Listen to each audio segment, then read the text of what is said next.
আসসালামু আলাইকুম। এখন কিছুদিন যাবৎ বাংলাদেশ থেকে অনেক ভাই তুর্কি সাইপ্রাসে ভিজিট ভিসায় আসার জন্য প্রস্তুতি গ্রহণ করতেছেন এবং কি ভালো কোনো এজেন্সি খুঁজতেছেন।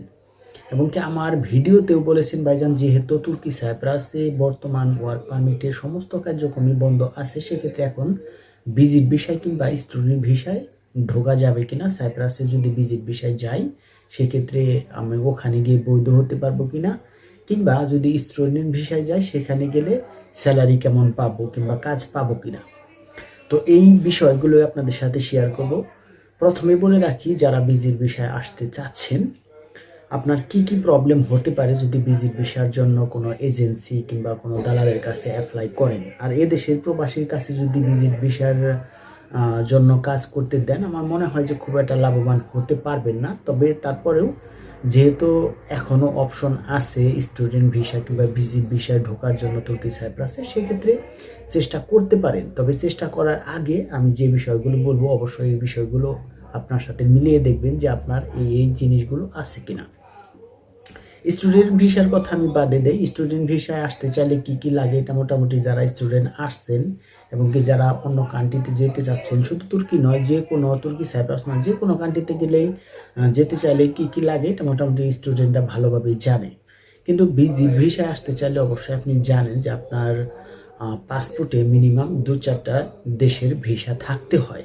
অর্থাৎ আপনি যে কোনো কান্ট্রিতে বেড়াতে গেছেন এই ধরনের প্রুফ থাকতে হয়। আপনার পাসপোর্টে যদি কোনো দেশেরই কোনো ভিসা কিংবা সিল সাপোর্ট না থাকে, কোনো ইমিগ্রেশন পাস করেছেন কিংবা সেখানে গিয়ে 1 সপ্তাহ 2 সপ্তাহ আপনি ঘুরে ফিরে তারপরে আবার দেশে ব্যাক করছেন, এই ধরনের যদি কোনো ভিসা আপনার পাসপোর্টে না থাকে, তাহলে কিন্তু আপনি তুর্কি সাইপ্রাসের ভিসা কোনোভাবেই পাবেন না, বিশেষ করে ভিজিট ভিসা পাবেন না। আর যদিও কোনোভাবে পেয়ে যান, সেক্ষেত্রে আপনার প্রবলেম অবশ্যই ফেস করতে হবে। তো যাই হোক, দ্বিতীয় কথা হচ্ছে, যদি আল্লাহর রহমতে যদি ভিজিট ভিসা পেয়েও যান, সেক্ষেত্রে আপনাকে তুর্কি সাইপ্রাসে আসতে চাইলেও বডি কন্ট্যাক্টের মাধ্যমেই আসতে হবে। আর বডি কন্ট্যাক্ট কি সেটা আশা করি আপনারা সকলেই জানেন।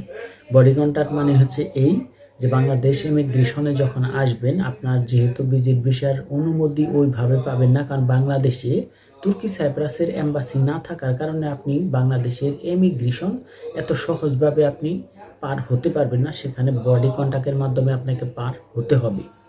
দ্বিতীয়ত হচ্ছে, ভিজিট ভিসায় যদি আপনি এসেও যান, আল্লাহর রহমতে যদি আপনি তুর্কি সাইপ্রাসে এসে পৌঁছে যান, সেক্ষেত্রে আপনার যদি আত্মীয়স্বজন পরিচিত কোনো লোক থাকে, সেক্ষেত্রে আপনি কাজ অনায়াসে পেয়ে যাবেন।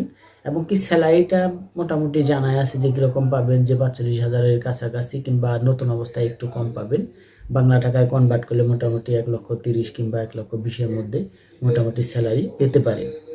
আর যারা স্টুডেন্ট ভিসায় আসতে যাচ্ছেন, তাদের আসার বিষয়টা আমি আলোচনা করতে চাই না। আমি সোজা বলবো, যারা স্টুডেন্ট ভিসায় আসবেন, যদি আসতে পারেন তুর্কি সাইপ্রাসে, কোনো সমস্যা নেই। স্টুডেন্টদের জন্য ভিসা, স্টুডেন্টদের জন্য কাজের কোনো প্রবলেম নেই। তবে তাদের বেসিক স্যালারিটা একটু কম, মোটামুটি বলা চলে যে 35,000 লিরা বেসিক স্যালারি দিয়ে থাকে।